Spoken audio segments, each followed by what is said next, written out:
Ela me entregou um folheto com o título Entendendo Sua Carreira.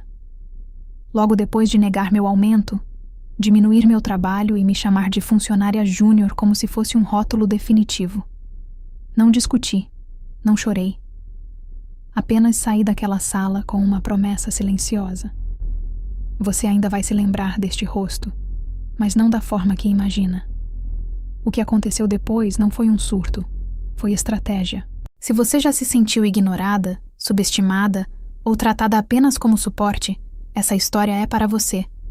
Se fez sentido para você, se inscreva e deixe um comentário. Eu leio cada palavra. Sua voz importa aqui. Eles não me demitiram com barulho. Nem precisavam. Foi o tipo de desligamento que passa quase despercebido. Frio, educado, mas doloroso como um corte de papel.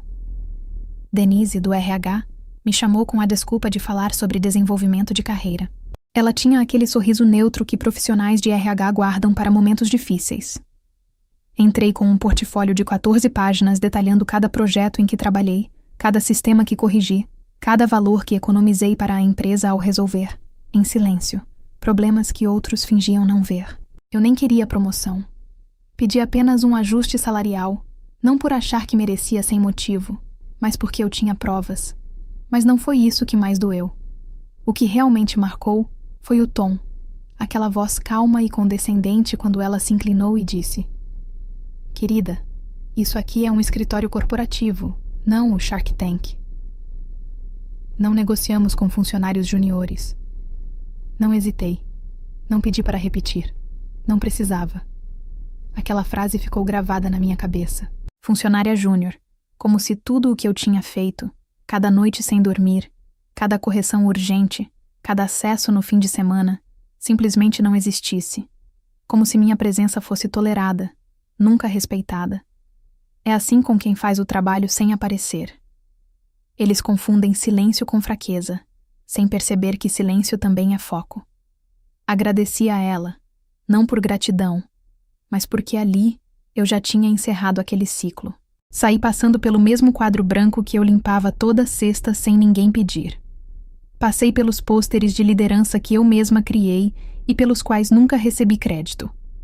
Passei pela mesa do meu gerente, onde ele assistia vídeos de integração de um sistema que ele nunca configuraria sozinho. Ninguém levantou a cabeça. Ninguém percebeu. E foi isso que definiu tudo. Não foi só uma rejeição. Foi como se eu tivesse sido apagada. Naquela noite, arrumei minhas coisas com uma calma que até me surpreendeu. Não era tristeza nem raiva. Era uma calma fria. Deixei para trás a caneca da empresa, mas levei comigo meu conhecimento, minhas anotações, minha documentação, todo o entendimento dos sistemas que eles tinham quebrado e que eu reconstruí em silêncio. Eu não fiz escândalo. Não enviei e-mails dramáticos. Saí do mesmo jeito que fui tratada, como se não importasse. Mas eu sabia que não era bem assim. Porque pessoas como eu não fazem barulho. A gente age. E eu não voltei. Segui outro caminho. Antes de me chamarem de júnior, antes da voz da Denise assumir aquele tom falso e condescendente, eu era quem evitava que tudo desmoronasse. Eles não sabiam disso na época. Eu trabalhava nos bastidores. Meu nome quase nunca aparecia, mas meu trabalho sustentava tudo. Talvez ainda não saibam. Mas cada sistema que eles usavam, cada painel de que se orgulhavam diante da liderança, cada relatório que apresentavam aos investidores, tudo aquilo tinha a minha marca. Eu não fiz aquilo por reconhecimento. Fiz porque ninguém mais faria. Houve um tempo, pouco antes daquela reunião, em que eu ainda acreditava que competência falava por si só. Eu ficava até mais tarde não por obrigação, mas porque as integrações estavam quebradas e ninguém mais sabia resolver. O profissional anterior tinha deixado várias partes do sistema abertas, enviando dados para processos antigos que nem eram mais monitorados desde o último ano fiscal. Eu ia corrigindo tudo em silêncio. O time financeiro passou semanas tentando entender por que as faturas de fornecedores não estavam sendo processadas. Reescrevi os processos automatizados durante um fim de semana inteiro e deixei meu gerente acreditar que tinha sido apenas uma reinicialização que deu certo. Quando nosso maior parceiro enfrentou uma falha no sistema durante um momento crítico, Fui eu quem reescreveu o código de madrugada e estabilizou tudo, salvando o contrato. E sempre que a crise passava, o crédito ficava com outra pessoa. Eu nunca confrontei. Não porque não percebesse, mas porque ainda acreditava que em algum momento eles reconheceriam. A gota d'água não foi ser ignorada. Foi entender que eles preferiam assim. Eu era invisível porque isso deixava tudo mais confortável para eles. Mas até quem trabalha no silêncio guarda registros. Quando saí, não procurei uma empresa maior.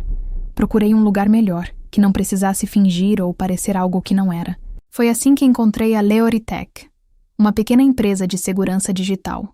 Discreta, quase escondida, com uma reputação sólida, mas sem chamar atenção. Eles não viviam de frases motivacionais, nem de anúncios cheios de palavras bonitas. O que eles tinham era vontade de crescer. O diretor de tecnologia respondeu meu e-mail pessoalmente. Não era recrutador nem sistema automático. Era ele. Ele disse: "Já vi seu nome antes. Achei que você estivesse em um cargo mais alto." Eu quase ri. Foi uma das coisas mais sinceras que ouvi em anos na área de tecnologia. Nossa primeira conversa não foi sobre salário ou benefícios. Foi sobre sistemas. Ele pegou um quadro branco e começou a desenhar a estrutura atual da empresa. Apontei 4 falhas em menos de 10 minutos e a única resposta dele foi: "Quando você pode começar?" Era tudo de que eu precisava. Não eram elogios nem reconhecimento exagerado, apenas alguém disposto a escutar. Entrei como contratada, mas não fui tratada assim. Em uma semana, já estava redesenhando o modelo de autenticação dos fornecedores deles. Na segunda semana, me deram acesso completo aos registros de auditoria. No fim do mês, pararam até de usar qualquer título comigo. Eu era apenas Carla, aquela que resolve tudo. E a ironia é que tudo o que eu estava construindo ali, eu já tinha feito antes. A diferença é que, dessa vez, alguém finalmente viu eu fazendo. Eu não estava pensando em vingança. Ainda não. Eu estava muito concentrada no trabalho. Mas cada sistema que eu criava, cada processo que eu reorganizava, trazia comigo a lembrança do que tinha dado errado no meu antigo emprego. Sempre que eu melhorava um fluxo de trabalho, lembrava da noite em que consertei algo que salvou um contrato. E no dia seguinte, ouvi meu gerente se vangloriar como se fosse mérito dele. A Leoritech não exigia perfeição. Eles queriam objetividade. Perguntavam o que não funcionava e eu respondia sem rodeios. Aos poucos, com método e paciência, comecei a estruturar a base de um sistema que não só funcionaria bem, mas também seria altamente competitivo. Eles ainda não percebiam, mas não estávamos apenas construindo o futuro deles. Estávamos nos preparando para uma disputa. E eu sabia exatamente onde estavam as fraquezas do outro lado, porque fui eu quem já manteve tudo de pé. Ninguém na minha antiga empresa soube para onde eu fui depois que saí, e isso foi intencional. Não publiquei nada, não atualizei meu LinkedIn. Deixei que pensassem que eu tinha desaparecido em um cargo administrativo ou em uma empresa pequena e pouco conhecida na época, algo que ninguém prestaria atenção. Era uma empresa pequena e pouco conhecida na época. Ninguém prestou atenção. O que eles não sabiam era que eu tinha me tornado uma presença constante logo atrás deles. Na Leoritech, eu não estava apenas criando sistemas. Eu estava desenvolvendo algo preciso. Não era sobre vingança. Eu não queria destruir ninguém. Eu queria fazer melhor. Eles me deram liberdade, recursos e atenção. E, em troca, entreguei uma estrutura que não só funcionava melhor, mas funcionava com inteligência. Cada fluxo de dados que projetei tinha um propósito claro. Cada cofre de credenciais seguia uma lógica consistente. Criamos redundâncias onde minha antiga empresa usava atalhos. E em cada ponto crítico, eu me lembrava de como tudo costumava falhar antes. Nunca mencionei o nome deles em reuniões. Não era necessário. O diretor de tecnologia percebeu. "Você projeta como alguém que já resolveu muitos problemas", ele comentou certa vez. Eu apenas sorri, porque era verdade. Nos 3 meses seguintes, saímos de quase desconhecidos para uma nova empresa forte no mercado. Não fizemos campanhas chamativas, nem investimos em influência. apenas começamos a fechar contratos de forma consistente e eficiente. Eu mesma desenvolvi nosso sistema de auditoria dos fornecedores. Era alinhado às normas, simples de entender e, acima de tudo, funcional. Algo que os clientes conseguiam compreender de verdade, não apenas aprovar por obrigação.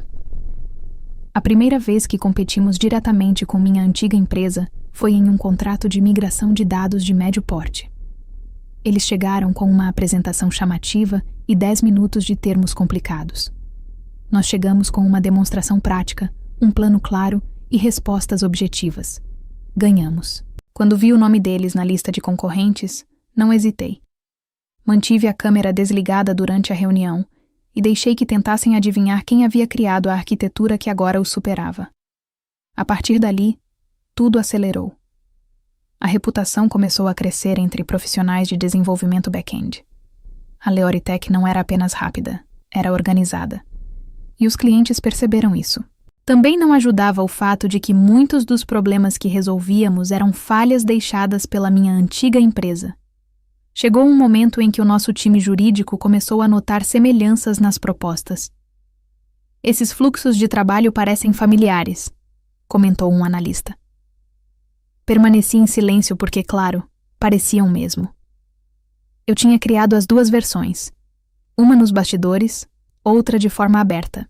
No fim do segundo trimestre, fomos selecionados para a fase final de uma grande licitação de integração governamental. Um acordo que não apenas aumentava a receita, mas também redefinia a credibilidade no mercado.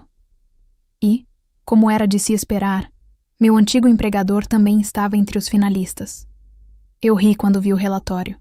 Os mesmos termos técnicos, as mesmas promessas de escalabilidade, os mesmos gráficos reciclados que eu mesma havia criado um dia, sem nunca receber reconhecimento por isso. Mas agora era diferente. Eu não era mais invisível. Eu estava na sala estratégica, analisando a proposta deles com uma caneta vermelha e dizendo: é aqui que vai dar errado. Porque eu sabia que os sistemas deles não eram confiáveis, que os relatórios eram inflados, que o processo de atualização era mais improviso do que segurança. E eu não precisava de documentos para provar isso. Eu conhecia os padrões, os erros recorrentes e as falhas estruturais, porque já tinha vivido tudo aquilo. Nosso diretor de tecnologia não precisava de drama. Ele precisava de estratégia. Então, reestruturamos a abordagem, proposta por proposta, até ficar evidente que não era apenas uma oferta, era uma execução direcionada ao objetivo. E eles ainda falavam de sinergia como se aquilo tivesse algum peso. Eu não precisava citar o nome deles naquela sala. Bastava mostrar o trabalho.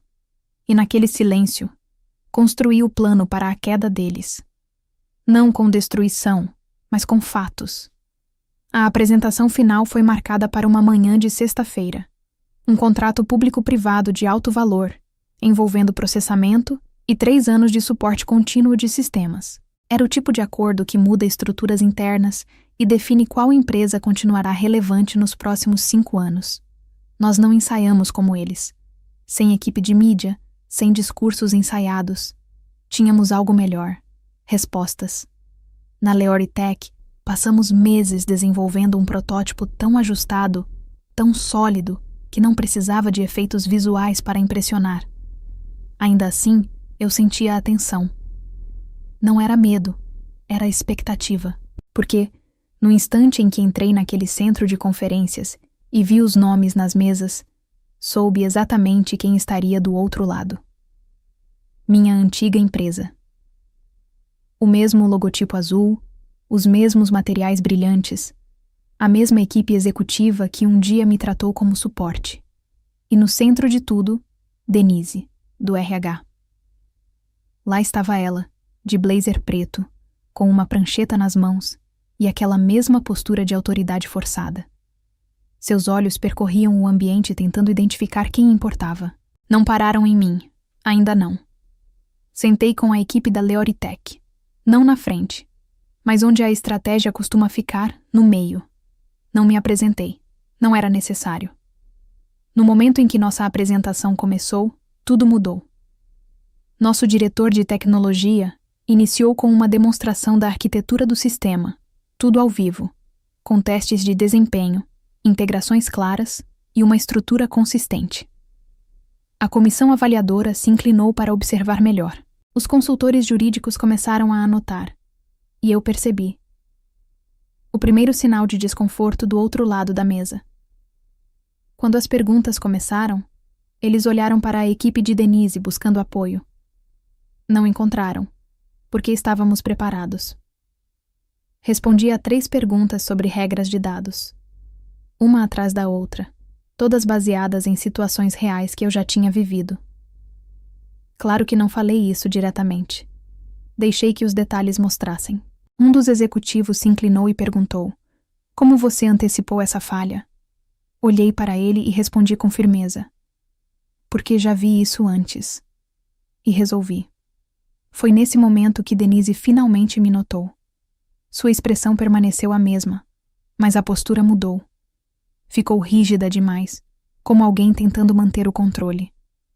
Quando chegou a vez da minha antiga empresa, a diferença foi evidente. Os slides eram familiares.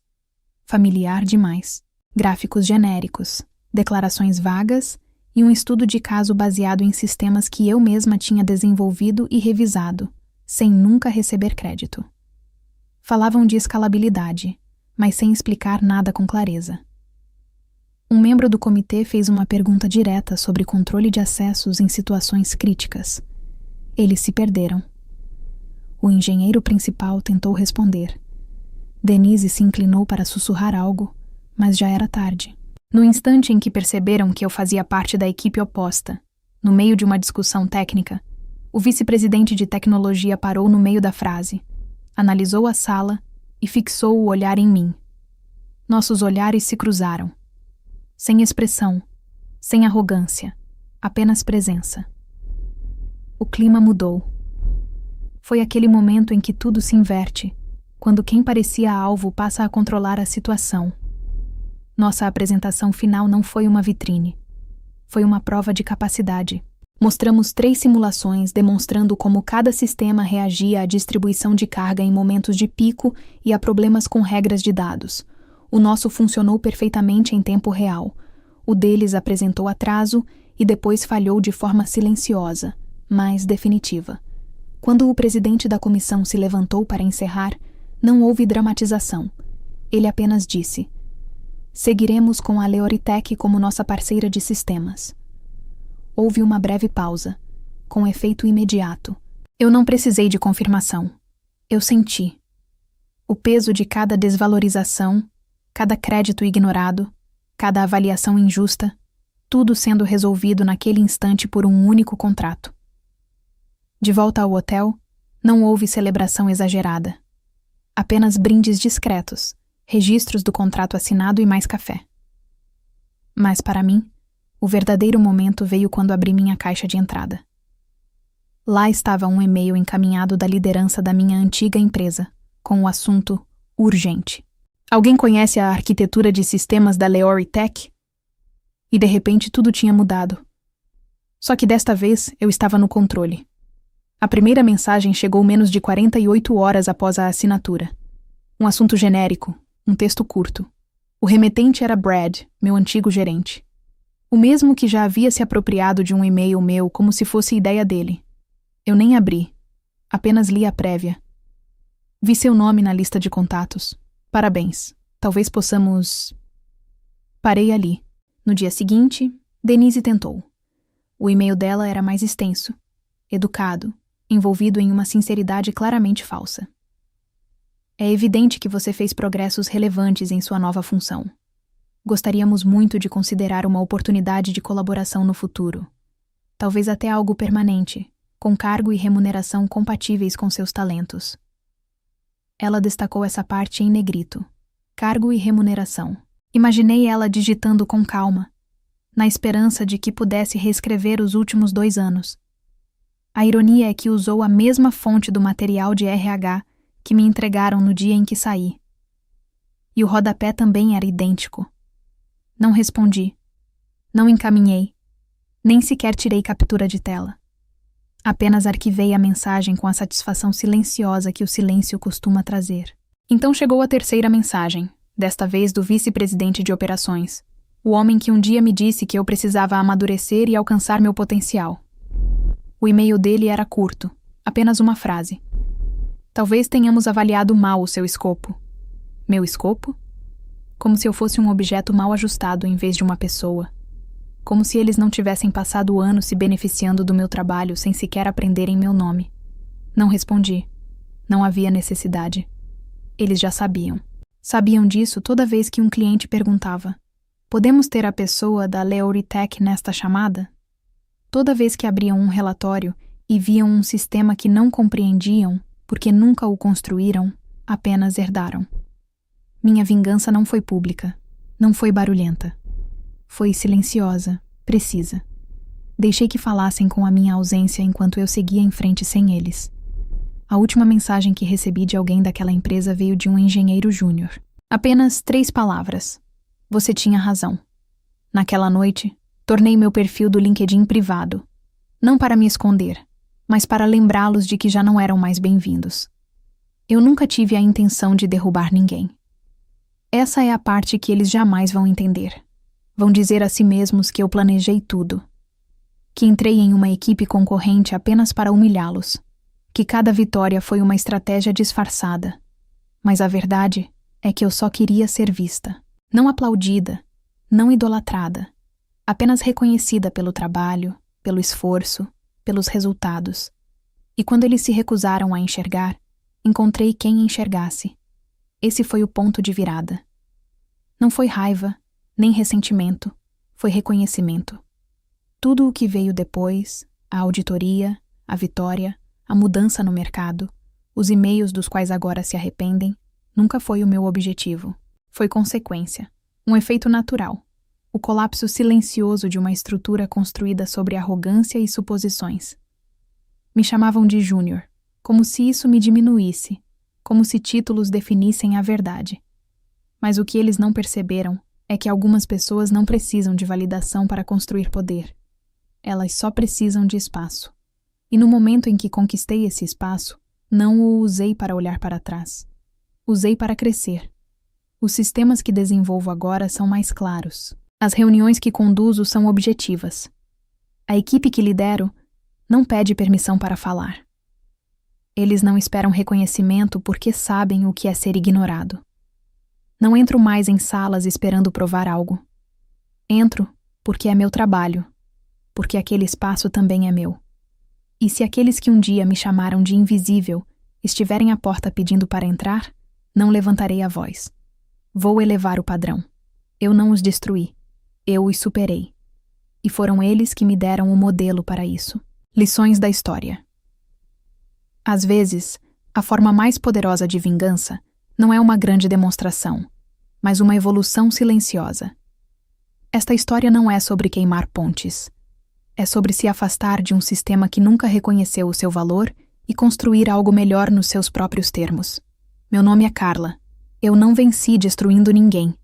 Eu venci estando presente em ambientes onde minha experiência finalmente foi reconhecida. E por deixar meu trabalho falar por si só. Meus antigos empregadores não foram arruinados por mim. Eles foram derrubados pela própria incapacidade de reconhecer a pessoa que sustentava toda a estrutura da empresa. Isso não é apenas uma narrativa. É um reflexo do que acontece na vida real quando o talento é ignorado, a lealdade é tratada como garantida e as vozes são silenciadas pelo peso do ego. Para qualquer pessoa que já tenha sido ignorada, tratada com condescendência ou deixada de lado em favor de alguém mais barulhento, porém menos competente, existe uma mensagem aqui. Você não precisa explodir para causar impacto. Você não precisa gritar para ser ouvido. Às vezes, você só precisa se afastar, reconstruir e permitir que o seu sucesso fale por você.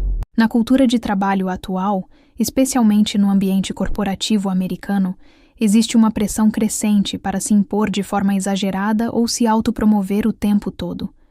Mas esta história mostra que o poder também pode nascer do silêncio, da observação e de tomar decisões certas no momento certo, até que seja tarde demais para que outros consigam alcançar você. Como começar hoje mesmo?